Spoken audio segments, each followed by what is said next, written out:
distinguished guests and ladies and gentlemen. Earlier today, and that's one of the matters one has been working on, South Africans woke to the sad news of the passing of former Minister Pravin Gordhan. I had the occasion to go and spend some time with him last night in hospital as I returned from Cape Town before he passed on. And I was able to get a moment to speak to him, even though he could no longer hear me. But it was a sad moment for me to be able to watch him as he was passing on his journey to another world. He was one of the most principled and courageous freedom fighters that our nation has known and produced. We extend our condolences to his wife, Vanita, his daughters, Anisha and Priyesha, and to his family. Many of his family members I had found gathered from all over the world, and even as I arrived, some were arriving from various parts of the world to see him as he was passing on. Pravin Gordhan dedicated his life to the struggle of the freedom of our people. He fought to liberate this country from the shackles of apartheid, from inequality, from poverty, and from hunger. He is one person who was driven by a vision of a society in which all people may achieve their full potential and in which all may realize their dreams. I have decided that we will have an official funeral to say our goodbyes to him as a nation in the coming days as it will be announced. Today we will witness the signing into law of the Basic Education Laws Amendment Bill, and in doing so we will be affirming the vision of an equal society to which Pravin Gordhan dedicated his life. Now, the signing of this bill marks an important step towards resolving long-standing challenges in our education system.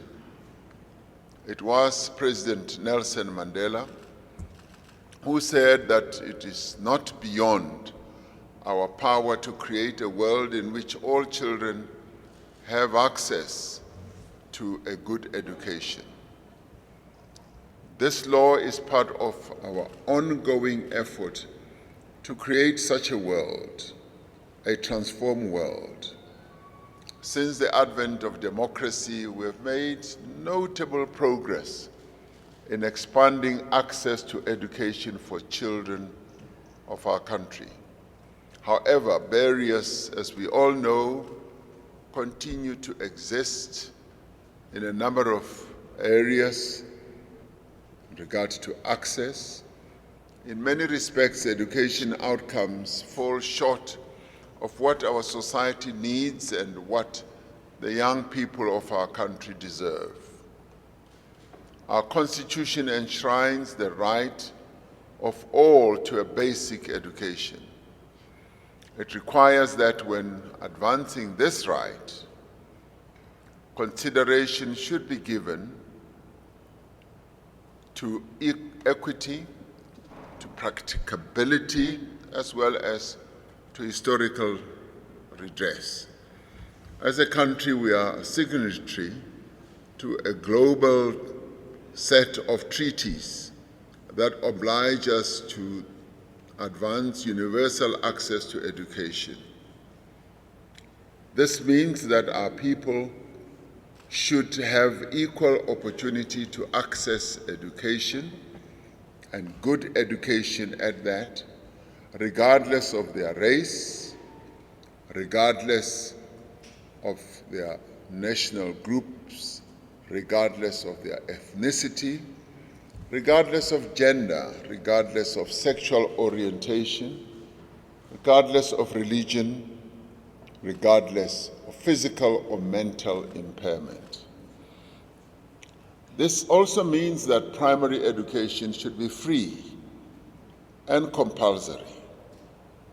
Education must be the instrument through which we uplift our nation. It must be the instrument through which we overcome poverty, inequality, and underdevelopment. Despite the progress that has been made, there are challenges in basic education that hinder our progress. We have seen cases of learners being denied admission to schools because of their language policies. We have had cases of children not being allowed back to school or to sit exams because their parents cannot pay the school fees. We have also seen great disparities in norms and standards, in governance and in access to resources that should enable our education to operate at the optimum level. The Basic Education Laws Amendment Bill seeks to address these and many other challenges. The bill is part of the state's ongoing effort to build an education system that is more effective and more equitable. The passage of this bill follows an extensive consultation process that sought to take account of the views and suggestions from across society.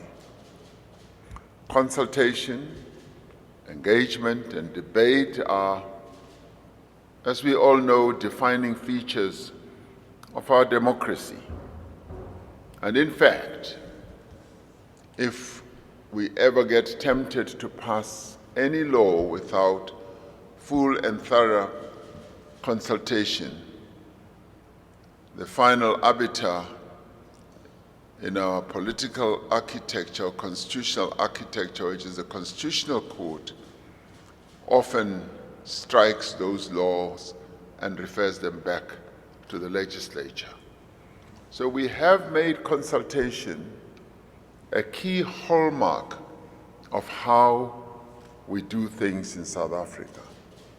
Consultation is important because it enriches the policies that are adopted and the laws that are passed. It adds many voices, many views to whatever law that we seek to pass. It lays a firm foundation also to ensure that as we pass a law, we are certain that it will have gone through the processes of thorough consultation. Now, as we proceed forward, we're now saying that we are correcting or doing what we should have done years ago. Years ago, we should have focused more of our attention on the foundational level of education and ensure that there's great foundation in our children as they advance to higher levels of education have had a strong foundation. Now that is why grade R, the reception year before grade 1, will now be compulsory. This will enhance our focus on early childhood development, which we should have done years ago. It will ensure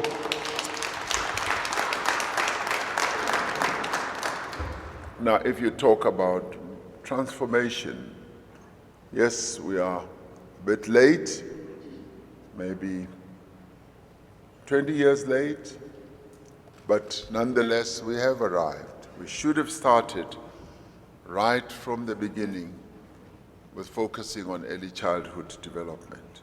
But this is where we are. Because it will ensure young children are better prepared for formal schooling. We found that those children who start off in properly structured ECD centers are better prepared for schooling.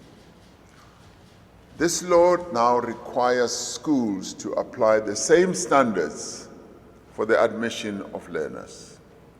The bill contains provisions for improving school admission policies, particularly with respect to vulnerable learners like the children of undocumented migrants. The legislation promotes greater accountability with respect to the role of parents and caregivers in ensuring children attend school consistently. I have often said that parents need to take up the responsibility of ensuring that their children do attend school. But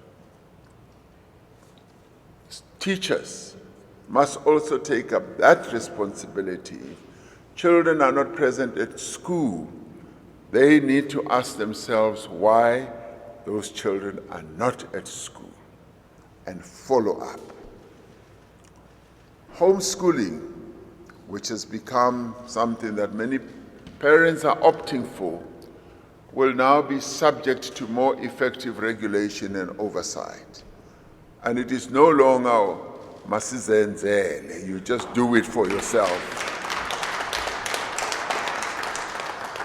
It is now going to be regulated because it is our responsibility as the state to make sure that every child in South Africa is educated. And we say this on a compulsory basis. To promote inclusivity, the new law guides schools on the development of codes of conduct that take into account respect for religious as well as cultural beliefs. This is important for fostering a more tolerant learning environment and a more tolerant society. As part of advancing diversity and inclusion, the new law advances the issue of a language policy. Schools have to consider the broader linguistic needs of the communities in which they are situated. The law seeks to align the role of the school governing body in determining language and admission policies with the responsibility of the education authority, provincial education departments, to ensure the constitutional right to basic education. That is the authority of a state body to make sure that the right to education is enforced so that it is not masizenzele. It must be according to the law. So it is important on an area as important as education that there should be state involvement, as we say there should be parent involvement as well. So the two must be seen as complementary. And of course, the role of parents is so key and important, but so is the role of the state that has an overarching responsibility on what happens in education in our country. The law seeks to ensure uniformity and fairness in educational standards across all schools, and it is only the state that can do so, working together with parents. To improve safety in the learning environment, the legislation reinforces the ban on corporal punishment. It introduces stronger penalties for those who administer corporal punishment. The legislation introduces financial and public accountability frameworks for school governing bodies as well. It guides the oversight of their activities and work. There has been much debate about this bill. Different views have been sharply expressed. In the last few days, in fact, in the very last few hours and the last few minutes, parties to the Government of National Unity, as well as parties outside the Government of National Unity, have expressed their wishes to further engage each other on some of the sections of the bill that deal with the issues, particularly of access, admission, and language. Now, up till just a few hours ago, a number of those parties have said, President, we have a solution to address these two issues. And they have said, all we require is just a moment for further consultation. And they have said, we beg you not to sign the bill. Please do not sign the bill. I've said, no. I have committed to the people of South Africa that I am signing the bill today, and that's what I am doing.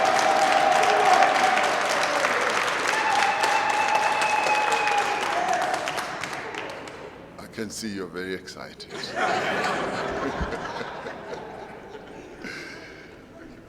Now, that's what I've said. But I have also said, I am hearing you. I am listening to what you are saying. And in the spirit of cooperation and meaningful engagement, I cannot say no to engagement, even at this late hour. I cannot say that. I have to say, if you do believe that these challenges can be resolved, I am going to do the following. I am going to sign the bill to give a clear message to the people of South Africa that we are proceeding with the transformation of our education system.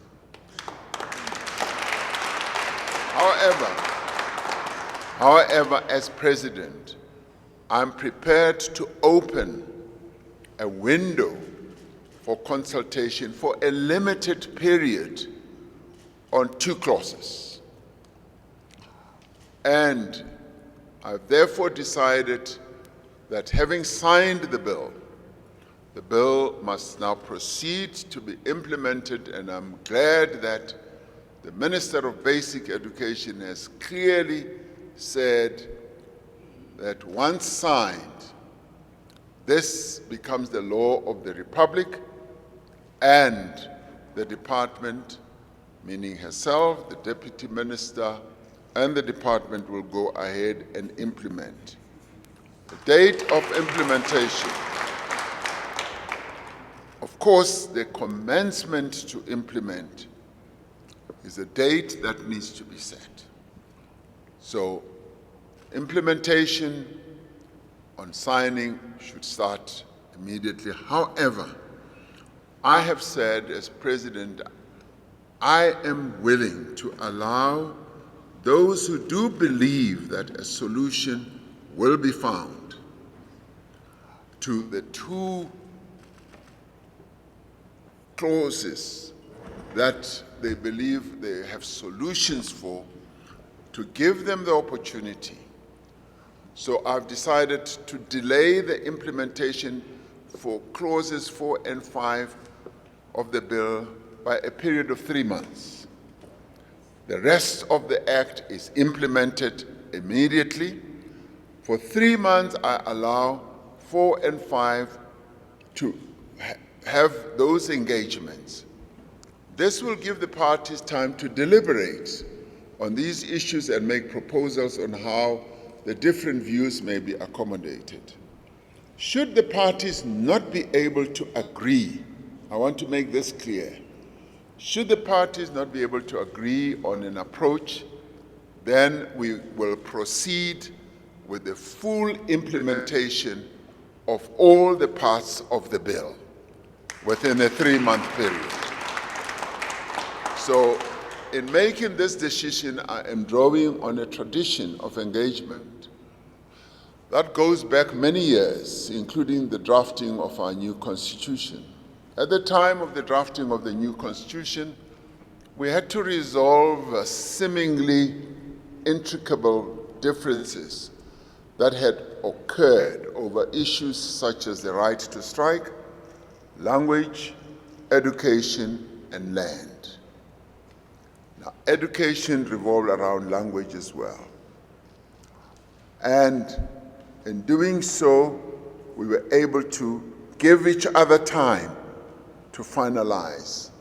And on these matters, we were able to find each other. And I believe that this can happen again. The approaches that have been made on this have come from the political parties in the GNU themselves, and I have decided that I'd like to give them the opportunity for 3 months to have those discussions and bring a report back to me. Should the report indicate that there is a solution that they have found, the various processes will ensue.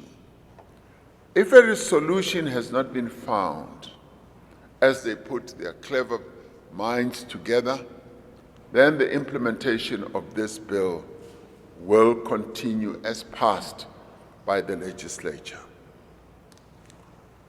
Whatever our disagreements, we all seek a better, a more efficient, and a more equitable education system that best serves the children of South Africa.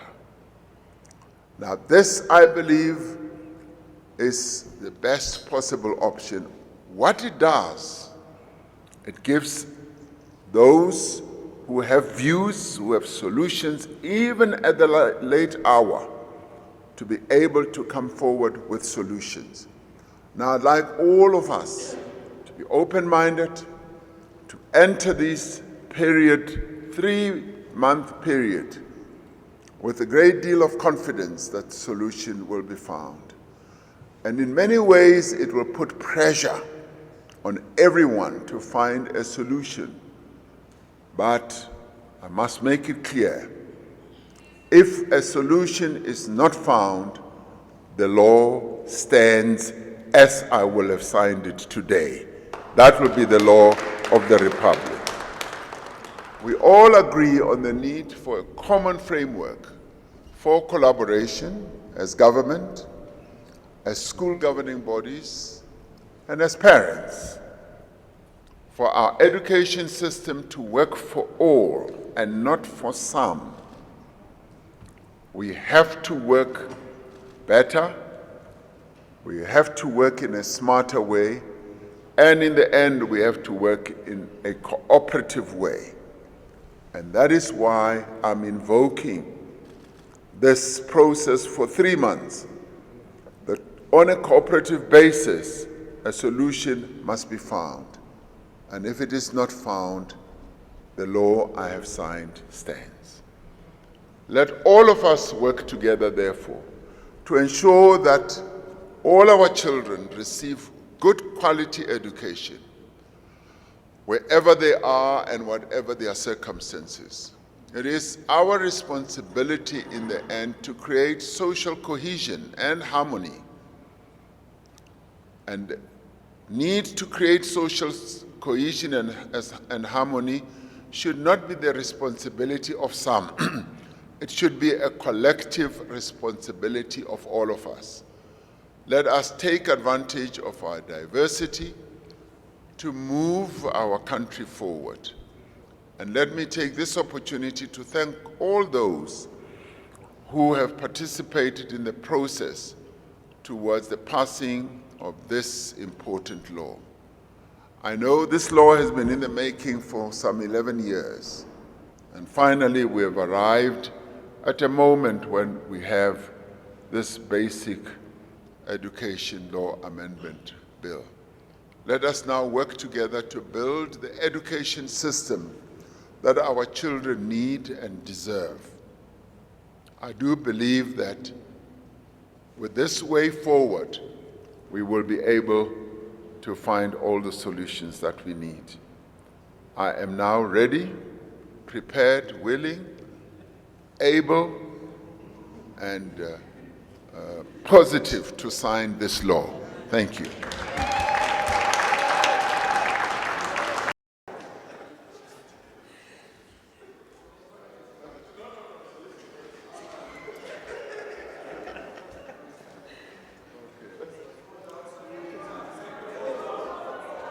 Colleagues in front that are taking pictures, please be considerate of your colleagues at the back. Thank you.